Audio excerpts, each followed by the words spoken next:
So, good afternoon for this panel. We will in this panel talk on the perspectives on citizenship, war and peace in Europe from a more, I think, context-based perspective and, well, the experience of war more concretely.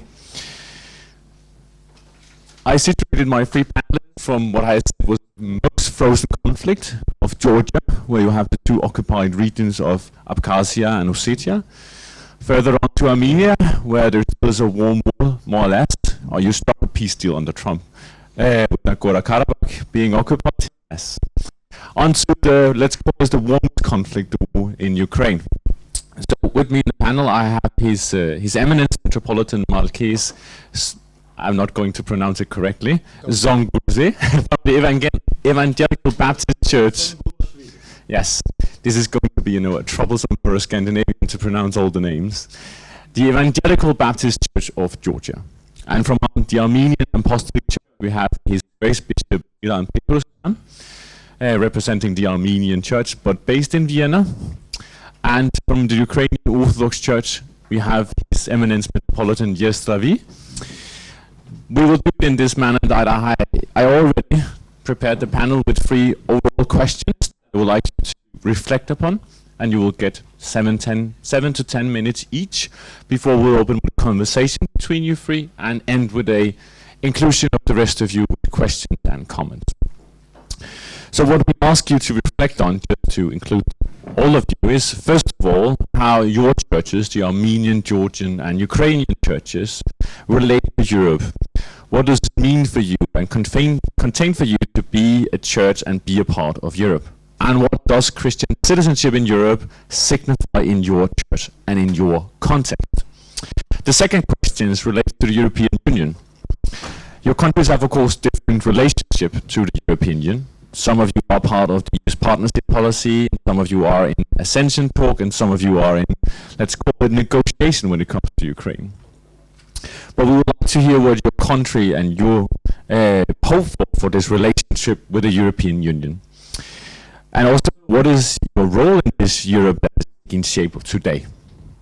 The third question, of course, relates to the war. So, as we all have talked about many times these past 2 days, that war has returned to Europe. And we would like to hear how this situation defines your understanding of the Christian citizenship and obligation in Europe. While Christians and our churches are called to be peacemakers, the public discourse in Europe is focused on a growing defense cooperation and rearmament. And we would like to hear your reflection as church leaders. How do you reflect on this reality in the context of your church and your country? And is there a message you would like to give to the other churches, us here in Western Europe, to reflect on what is an adequate Christian citizenship in these times of war? And how can we seek for a just and lasting peace? So, the floor is first to Metropolitan Marquess. Thank you. Even though conflict in Georgia has been identified as frozen, it does not feel frozen in Georgia. For the last 300 days, we have been protesting in the streets of Tbilisi, protesting against injustice, rigged elections, and government's betrayal of pro-European policy of the Georgian constitution. So I'm delighted to have these questions preferred, and I'll be answering these questions. First of all, I should say that I represent a peace church. The Evangelical Baptist Church of Georgia, that has been in existence for 160 years in Georgia. It has been deeply devoted to sacred work of peace. Our spiritual home is known as the Peace Cathedral, and some friends of ours, Oliver and Charles, have been to our place. It's a Peace Cathedral. It bears this name not only in word but also in witness. Beneath its roof stand a synagogue for our Jewish brothers and sisters, a mosque for our Muslim neighbors, a shrine for our Buddhist friends, and an oratory of meditation for those who profess no religion. The Peace Cathedral is therefore far more than a building. It's a living testimony that people of different faiths, worldviews, cultures can share sacred space, honor one another's dignity, and journey together in the pursuit of peace. One of the striking features, architectural features of the cathedral is that in the church, in the mosque, in the synagogue, the walls are deliberately left unfinished. This serves as a reminder and a parable. Peace, justice, democracy are never complete, never to be taken for granted. Each generation is called to place its own stone in the ongoing construction of a more peaceful, more democratic, fairer future. For me, and I believe also for my church, Europe is not simply a collection of institutions in Brussels, Strasbourg, elsewhere. For us, Europe is an idea shaped by liberty, equality, justice, and what's more, peace. Our culture embraced this idea as early as the 4th century, when our nation first became Christian. From that moment, we began to see our place in the wider fellowship of people, guided by the light of the gospel. We understand Europe, above all, as a peace project, a space where nations can develop their gifts and capacities in harmony rather than in hostility. As long as Europe remains faithful to its founding vision of justice and peace, we too shall remain faithful to it. It is like the story told of a Sufi dervish. A sultan asked him, "Do you serve me or do you serve your God?" The dervish replied, "I serve only the Lord. If you are aligned with Him, then in serving Him, I will also serve you. But if you oppose Him, even if you kill me, my loyalty will not change." This is how we see Europe in Georgia. Our loyalty is to the Lord's vision of peace and justice. If Europe lives by these principles, we will gladly serve alongside her. My country, though not always our government, sadly not our government, longs for this, to belong to a fellowship of free nations, to be protected from aggressions, being a very small country, to grow in culture, science, education, and continue to contribute to the richness of human civilization.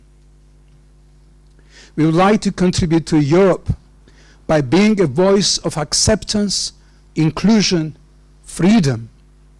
We want to help Europe affirm again and again the God-given dignity of every single human being and beyond. There is a beautiful story in our tradition. A spiritual teacher asks his students, "When can you say that the night has ended and the day has begun?" One student says, "When you can distinguish a sheep from a dog." Another says, "When you can tell a local from a foreigner."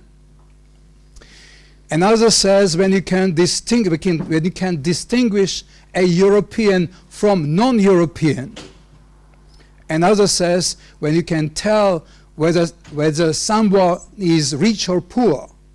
Another says whether someone belongs to sexual minority or sexual majority. The teacher shook his head and said, no. The night ends and the day begins when you can look into the eyes of another person and see your brother and sister. Until then, it is still night.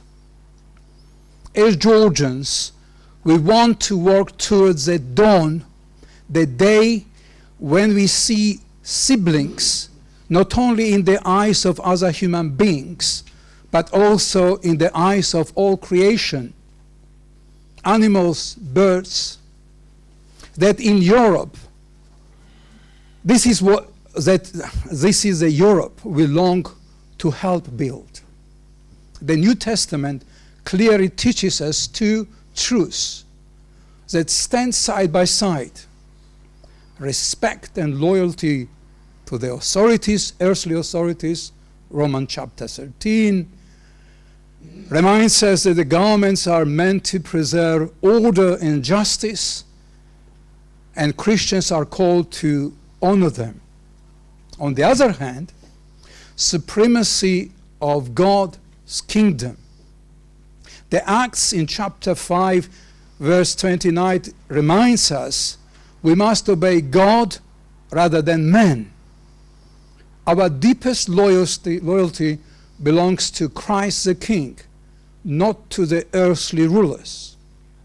Christian citizenship, therefore, carries a holy tension. We own our nations, yet we live first and foremost as citizens of heaven. And when earthly rulers demand loyalty to violence or falsehood or atrocities, we must answer with faithfulness to God's kingdom. And I am grieved to see that many colleagues of ours have failed in the past, are failing now to be loyal to the kingdom of God. The war in Ukraine makes this tension painfully clear. In Georgia, we know what it means to live beside wolves. Our shepherds in the high mountains use great dogs to protect their flocks, willing to fight to the death to keep the sheep safe. In Georgia, in Armenia, in our neighborhood. Europe too faces a ravenous wolf, one we Georgians know all too well. For last 225 years, Russia has brought us humiliation, suppression, suffering, death. We do not want any other nation to endure what we have endured. We do not want any of you to endure the excruciating pain of helplessness that we experienced in early 90s and again in 2008, when the largest country in the world rose up again in aggression against one of the smallest. In those moments, we felt the deep wound of abandonment, the silence of the world around us, and the bitter reality of standing defenseless before overwhelming force. No people should ever have to suffer such humiliation and despair. Of course, we are glad the world finally woke up in the aftermath of Russia's brutal attack on Ukraine. What was long ignored or overlooked could no longer be denied. I am profoundly grateful for the support that has been extended to Ukraine, both from individual European nations and from European institutions.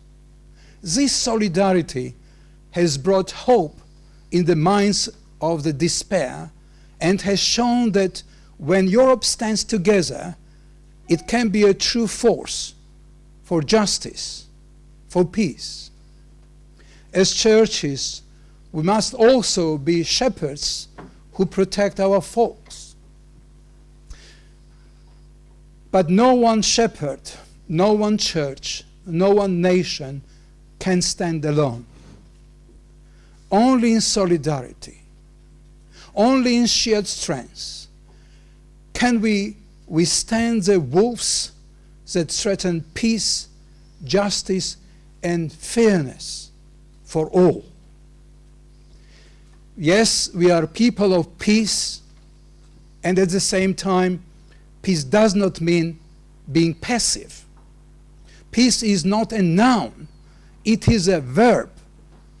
It is lived out in action, in working for justice, in protecting the vulnerable, in responding to the suffering of humanity, the animal world, and the Mother Earth. That is a calling of Christian citizenship in Europe today as I see it. Not to abandon peace for the sword, nor to hide from the reality of conflict, but to walk the costly path of Christ, the path of peace, through truth, justice, solidarity. Thank you.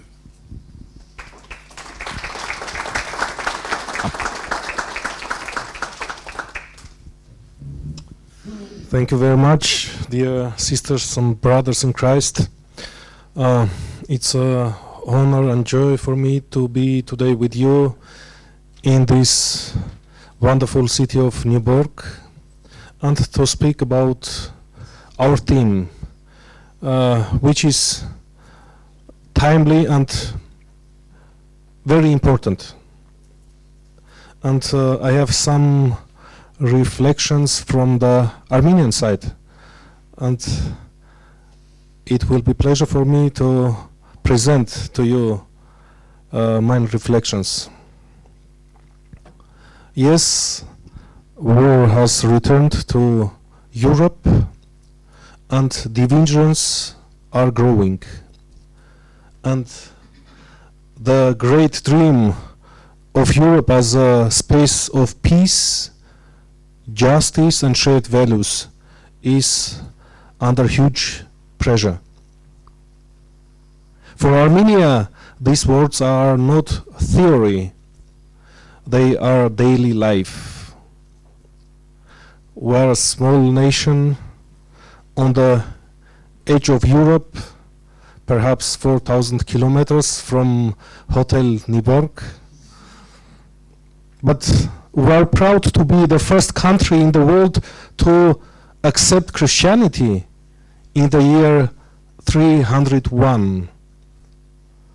Spiritually and culturally, we belong to the European family. But in recent years, we have suffered wars, threats to our sovereignty, and the forced displacement of more than 120,000 ethnical Armenians, Christians from Nagorno-Karabakh. Even after the war ended, Armenian prisoners of war remain in the capital of Azerbaijan in Baku. This painful reality reminds us every day that peace is still incomplete and that justice has not yet been done. Dear friends, here I must make a clear appeal. Europe must raise its voice for the release of Armenian prisoners of war. As long as they are kept in captivity, peace cannot be whole and trust cannot be rebuilt. And the freedom of these people is not only an Armenian concern, it's a question of human rights and of Europe's values. Christian citizenship is more than a passport or political rights. It's a calling. The Apostle Paul says, our citizenship is in heaven, but at the same time, we are called to seek the good of the city and to pray for its welfare. Dear friends, to be Christian citizens in Europe means to protect human dignity, to work very hard for reconciliation, and to stand for peace. It means to live with loyalty to our nations, but also with loyalty to God's kingdom. From Armenian experience, I want to say very clearly, without justice, there is no real peace. A peace that is only the silence of weapons will not last. Real peace needs truth, respect for rights, and accountability for those who use violence. If justice is ignored, peace becomes only an empty word. This is why the Armenian people cry not only the peace for peace, but for a just peace. How should Christians speak about defense and security today? First, through prayer, because prayer is our foundation. But prayer alone is not enough. We must also use our voices. Sometimes that means protest, sometimes dialogue, sometimes influencing political leaders. Dear friends, states do have the duty to protect the life, but the church must be conscious of society. We must remind leaders that weapons are not the final answer, and that diplomacy, law, and reconciliation are the true path to our security. In Armenia, the church tries to live this calling in practical ways. For example, we build dialogue across borders and between religions. We support peace, education for our young people, teaching them to solve conflicts without hatred or violence. And we care for refugees and displaced people from Nagorno-Karabakh. We give them humanitarian help, but also defend their dignity and remind the world of their great suffering. These are small steps, but they show that peace is more than the end of fighting. Peace is healing, dignity, and restored trust. For us, Christian citizenship in Europe also means a special responsibility. We must remind Europe that security cannot rest only on weapons. True security comes from justice and from right relationships. The Church can offer what I call critical solidarity.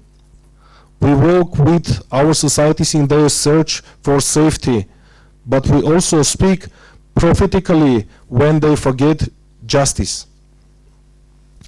My hope is that Europe will not turn away from its neighbors, especially from Armenia, Georgia, Ukraine. They are not far away. They are part of the European family and society. If Europe forgets them, Europe becomes weaker. If Europe embraces them with solidarity, Europe will renew its soul. Christian citizenship is both a gift and a task. It's a gift because we belong to a great community of faith and history. And it's a task because in our own time we must make this faith alive by seeking peace, by defending human dignity, and by offering reconciliation in a wounded world. Dear friends, even if the times are dark, the gospel still calls us, blessed are the peacemakers. Let us remain faithful in prayer, in our witness, and in solidarity. Then we may help Europe to find again its true soul in justice, in freedom, and in peace. Thank you very much.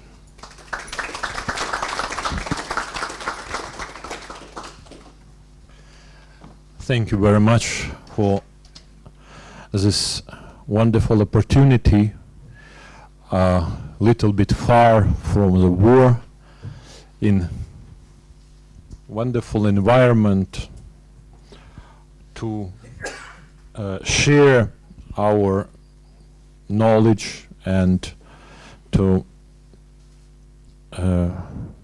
make clear for myself and for everyone who would like to know better what's going on in Ukraine, the sources of this war, our expectations, and to rethink what we are able to do to bring more peace, security, and stability in contemporary Europe.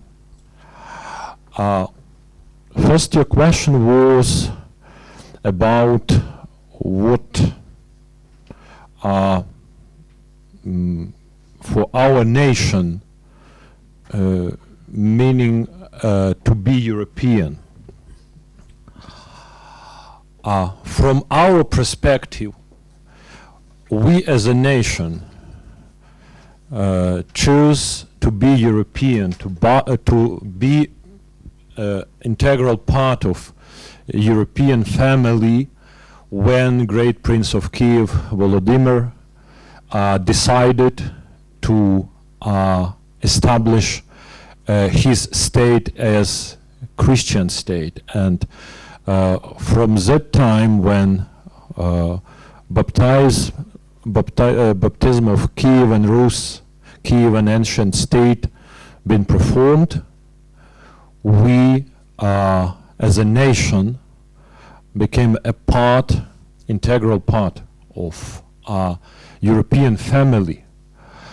That time, more than 1,000 years ago, we had relations as a state with our European neighbors from Scandinavia on north to Byzantine Empire on south. And the source of this war is attempt of state of Muscovy, current Russia, to stole our history and to proclaim that only their state is the one true successor of all the history of Kiev and Rus, and even more, that Moscow is a third Rome and one real successor of Byzantine and Roman heritage. All this ideology came from medieval time, but still is a reality for Kremlin politicians. They still believe that Russia is last stronghold of true Christianity, and the Moscow is really the global center of real Christian power and real Christian civilization. What for them meaning third Rome, Moscow is a third Rome. But in reality, in facts of history, is no link between New Rome, Constantinople, and Muscovy state. Only when Russia proclaimed Kievan history their own history, Kievan church as their own church, they find this link between ancient heritage and contemporary Russian state. And this is the essence of Russian aggression, because Putin's attempt is, and his political allies, is restoration of some sort of combination of Russian Empire and Soviet Union. And without Ukraine, without our history, without our land, without our resources, without our church, it's not possible to restore this empire. And this why Ukrainian identity must be eliminated. You know, in March of 2022, just few weeks after Putin launched a full-scale invasion on Ukraine, in state-owned Russian agency was published article with direct quote of one Putin speech, when he explained that he decided not to postpone, and this is his own words, not to postpone resolving final solution of Ukrainian question to next generation of Russian politics. Everyone in Europe who heard this combination of words, final solution of the question, automatically reminds us Wannsee Conference and another decision, final solution of Jewish question in Europe. And this is a source. It's not about control of Crimea or part of Donbass or something else. It's not really about unification of Ukraine to a Russian Federation.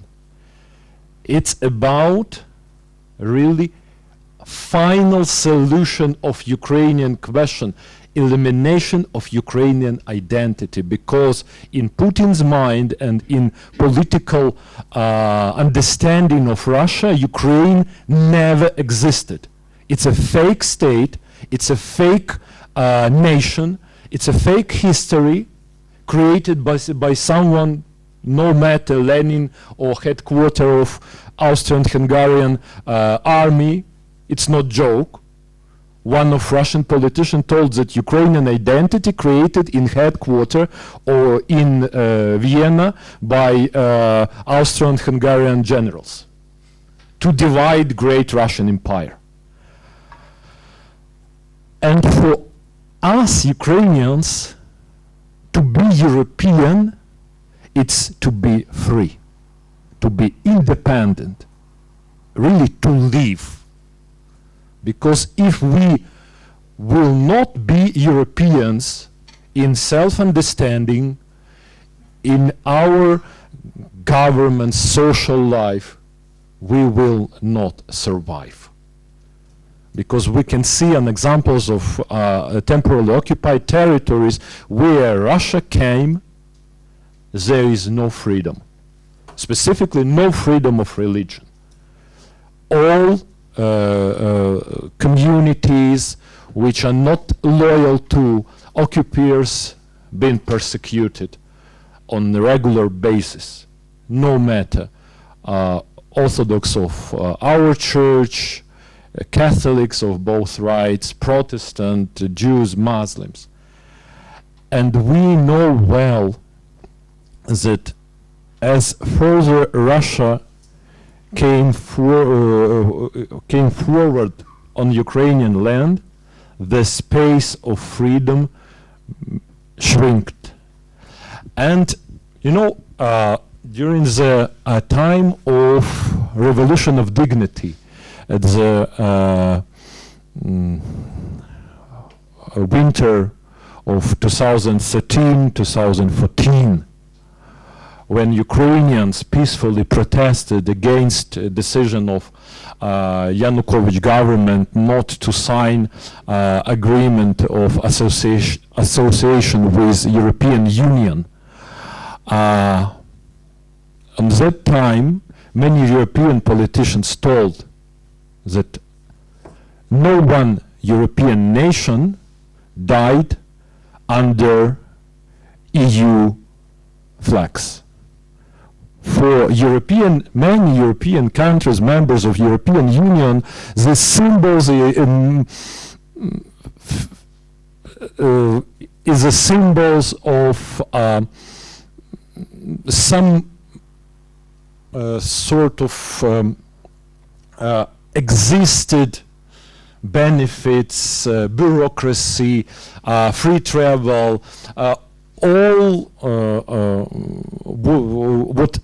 what is incarnated in European Union, good and bad. But it's not something which worth to die for. But for Ukrainians, because Europe is incarnation for our nation, not from this time, from time of post-World War II or from time of Euromaidan, but from the very beginning, Europe is incarnation of freedom, of democracy, and this only one way to protect ourselves for future, and this is why we want to be formally part of European Union. But in reality, I think Ukraine really now is integral part of Europe, besides the decisions of politics or assignment of treaties. When we, as a delegation of Ukrainian Council of Churches and Religious Organizations, first time visited Brussels in March of 2013 and had a few meetings with European officials, during these meetings we repeatedly tried to explain that Ukraine is Europe. And the European officials, with gently smile, answered, yes, yeah, you are geographically, you are Europe, yes. Now, I think it's not a question, and it's much bigger question for many Europeans. What Europe meaning for them than for Ukrainians, and it's a much bigger question if Europe understand what pressure European nation now have and what is possible to lose if Russia goes further.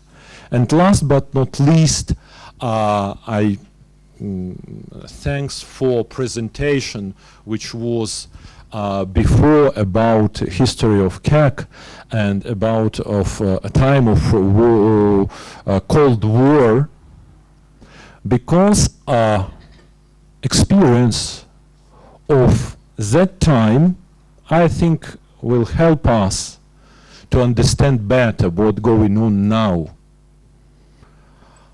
Why? Because one of the biggest challenges of this war and consequences of this war is a weaponizing of religion, using of religious institutions as a tools of promoting war, even blessing war. everybody knows how Patriarch Gundyaev told about this war, that this is a holy war.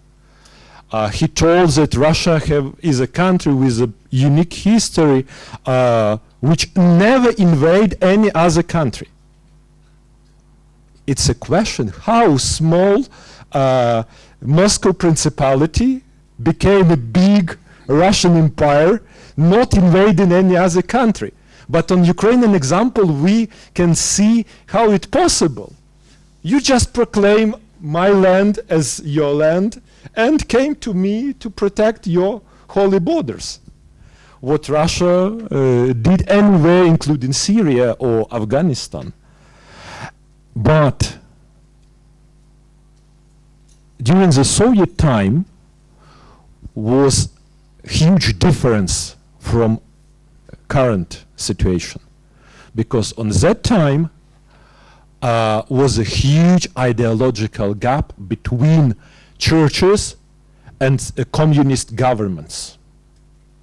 Yes, they will be cooperative in some fields, but for church it's not possible to proclaim, as communists proclaim, that God not exist. But since the fall of Soviet Bolshevik ideology, in Russia specifically, ideology of Ruski Mir, Russian world, prevailed. And now it is no gap between churches and Kremlin, because now they looks like Russian coat of arms. Two heads, but one body. Thank you for to remind me the time, and I think during the session of questions we will be able to answer.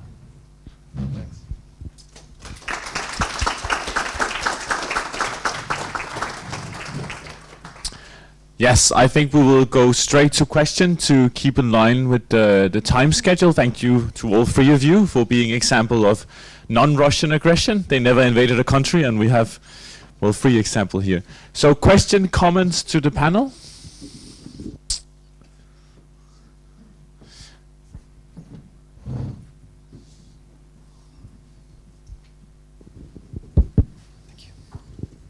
Thank you very much to all the speakers. Peter Pro from the World Council of Churches. I have a question to, in the first instance, to Bishop Petrosyan. Of course, the World Council of Churches has been accompanying the Armenian Apostolic Church through a terribly, terribly painful episode in your history. I wonder if you personally or your church institutionally have an analysis of this peace agreement between Armenia and Azerbaijan, what the implications are likely to be. And riffing off the same topic, a question to Metropolitan Evstrati, whether you see in this Trump-brokered peace agreement any positive or optimistic sign for the next steps in Ukraine.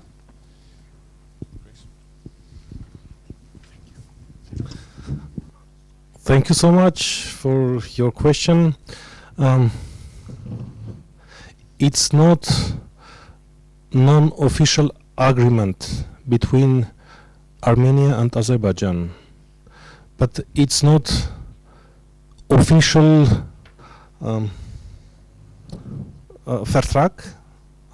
treaty between Armenia and Azerbaijan. It's only what I've done in the past maybe 2 years. But the Armenian people of Armenia, they don't believe to this paper, because we have people in jail in Baku, prisoners of war, and you can read in newspapers that although there is agreement between Armenia and Azerbaijan, but the Armenian Christian heritage will destroy it in Nagorno-Karabakh. Why? if it's peace between us. There is no logic to make a peace with your neighbor and to destroy his house. What is your attention? What is your attention? What is your future? Is there any future with such an agreement? Okay, our government, they want to be elected. We have elections next year. Yes, it sounds good. But is it true peace between two states? I'm very sorry, I don't think so. I don't think so that you can reach peace with destroying something. We can build bridges between our societies, between our people, but not to destroy the heritage, 1,000-old years, churches, monasteries, and to say we are ready for peace. It's not true. Thank you.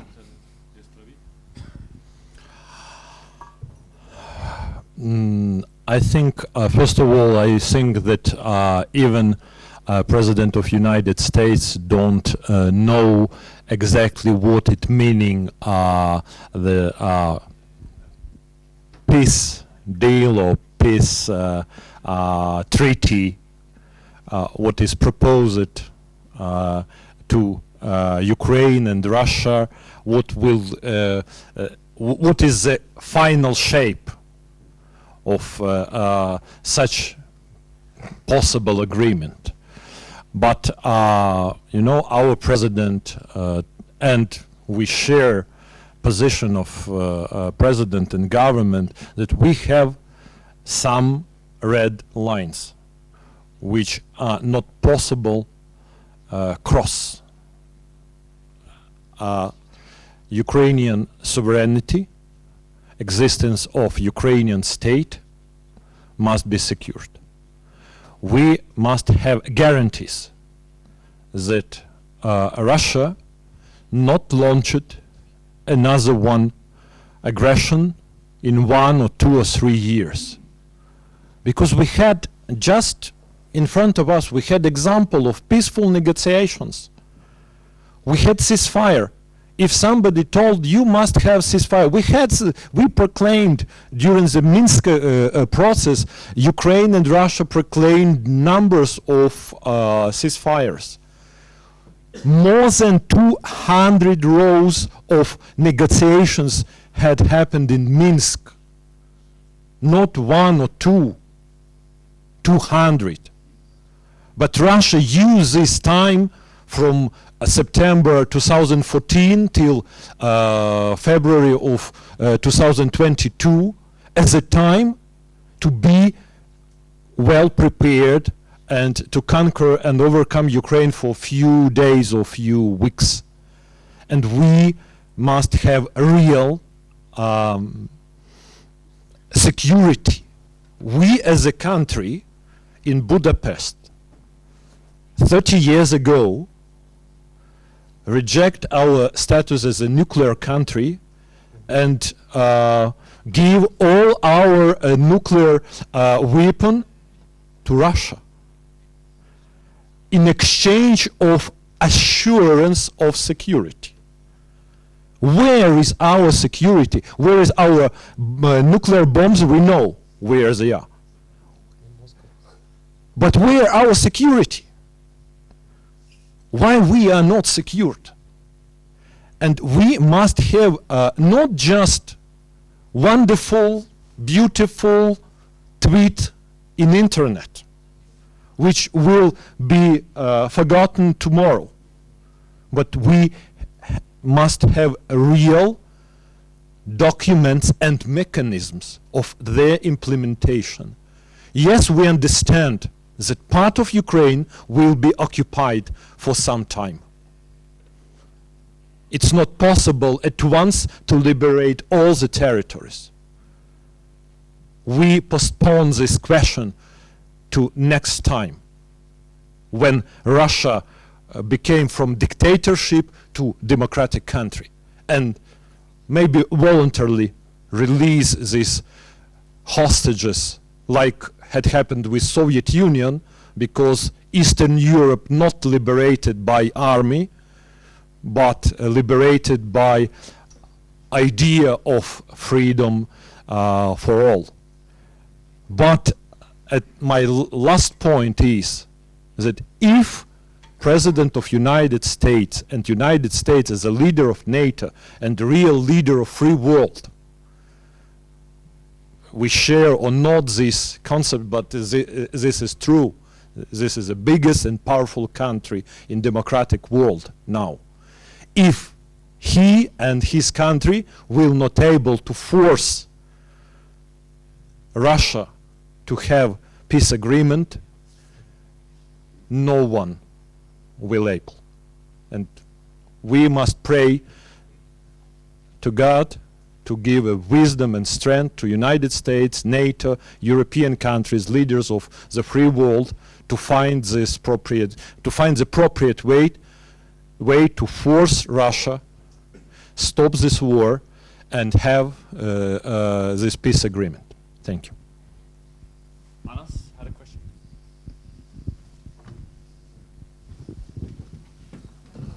Thank you.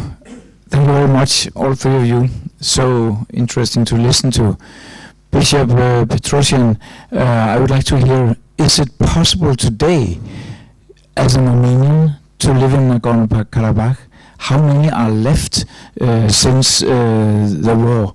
I would like to hear a little bit more about that. And I have another question for you, Metropolitan Marcus, about the Georgia. I don't know so much about your country, unfortunately. I would like to hear, how is your church cooperating ecumenically in Georgia with the Orthodox Church, and how is the church situation in your country? Thank you. Yes. It's also very important at this point, because the Christian population of Nagorno-Karabakh, ethnically Armenians, are now refugees in Armenia, and we, all of them, without acceptance. And you speak about agreement between Armenia and Azerbaijan, but in this agreement there is no word about return of these refugees to not one of European countries, to their homeland. There is no word, and this speaks against this agreement, that it is not real. It's only deal of, I'm very sorry, I'm either politician nor diplomat, but this is a big deal of Trump, maybe to earn peace, Nobel Prize for peace. Yes, but if Armenians, these Christian Armenians from Nagorno-Karabakh, they believe that they can back to their own homes, I don't think so. There is no one Armenian family in Nagorno-Karabakh. But there is peace now in the region.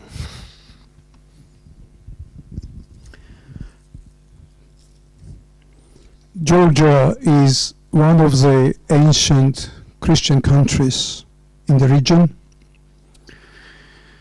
After the breakup of the Soviet Union, it became a beacon of hope for democracy, justice, reforms, changes.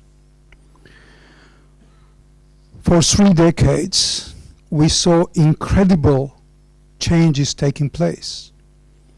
Corruption being eradicated from police, army, education system, medical system.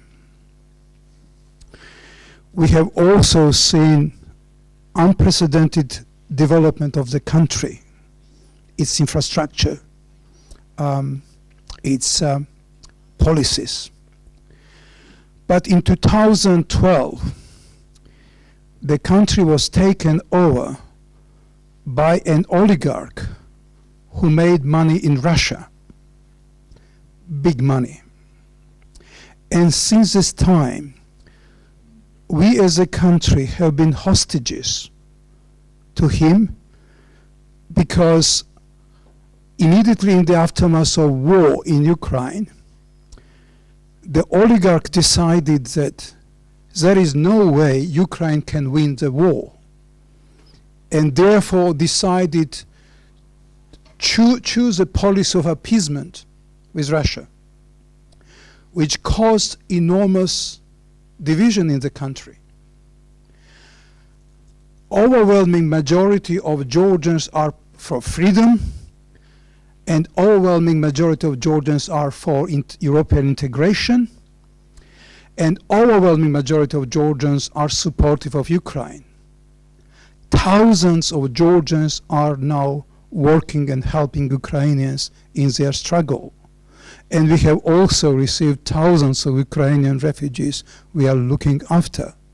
But the government has been becoming more and more pro-Russian. And a year ago, the government has decided to stop the dialogue with Europe about Georgia's ascension into the European Union. And since that day, we have been protesting in the streets, because it's a violation of our constitution, and it's violation of the desire and will of the Georgian people. When it comes to the second part of your question, I wish you did not ask.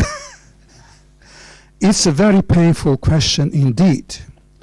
Again, Georgia was one of the founding members, early members of the World Council of Churches, and early members of the Conference of European Churches, thoroughly ecumenical.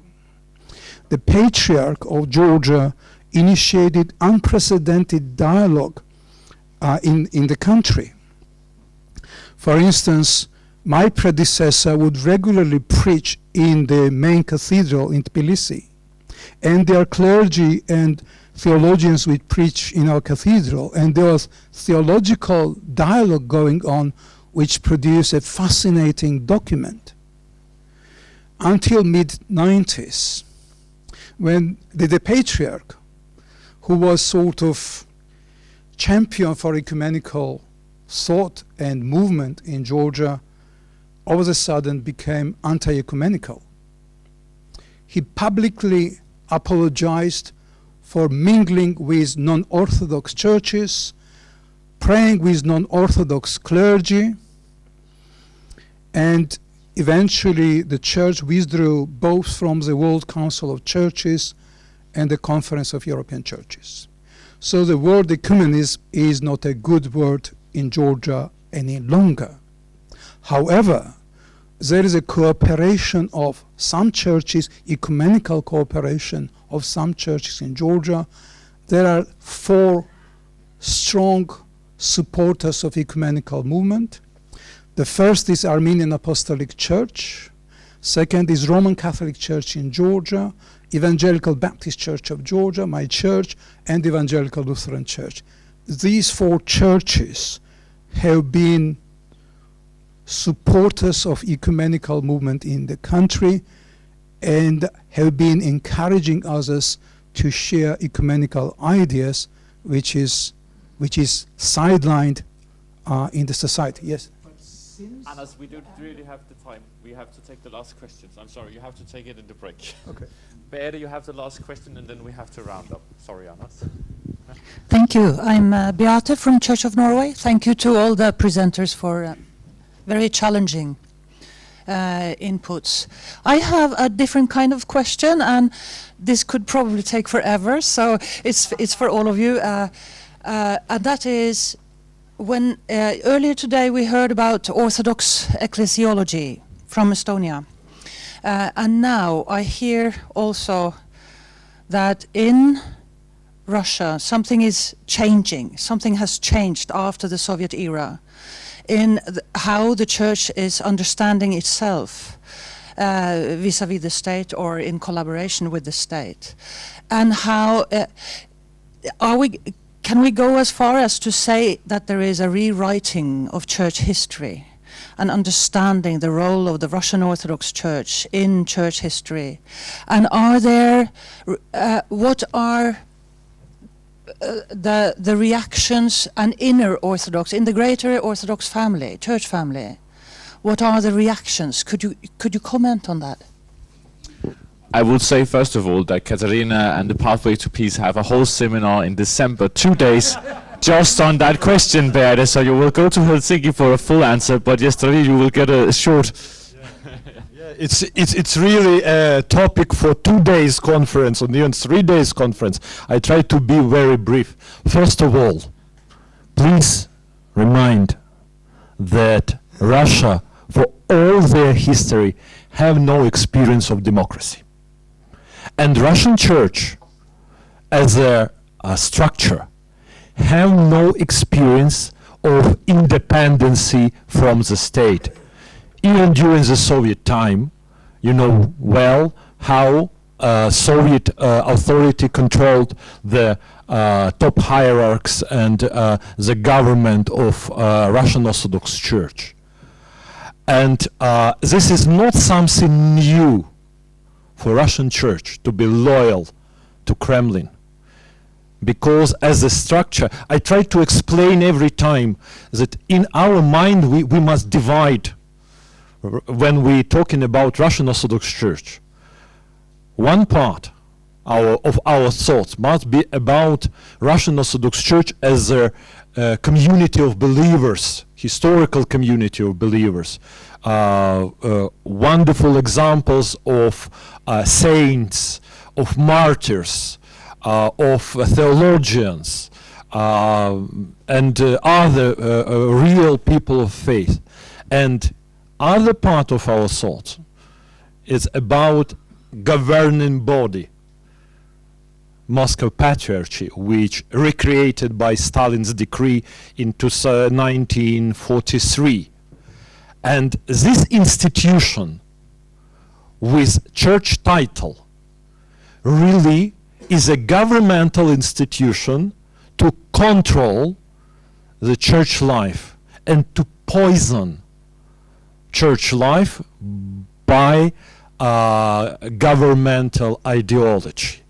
And this is a big problem, specifically because during the Soviet era, top hierarchs of Russian Orthodox Church goes through the process what I call negative selection, because promotion to the top position in Moscow Patriarchy received those persons who was and is most obedient to Kremlin, and this goes this process goes for decades, since World War II, and now we have third or fourth generation selected by communist and post-communist regime to rule over Russian Orthodox Church. And Russian Orthodox Church is a really phenomena how to have Christian faith, Christian image, how to proclaim to Christian values, etc., but inside to be just a tool of neo-imperial policy. And I think it's a responsibility of all Christians of all the world to help Russian Orthodox Church as a community of real believers to be freed from enslaving by Kremlin and using as a tool of neo-imperial policy. Thank you. So thank you to the panel.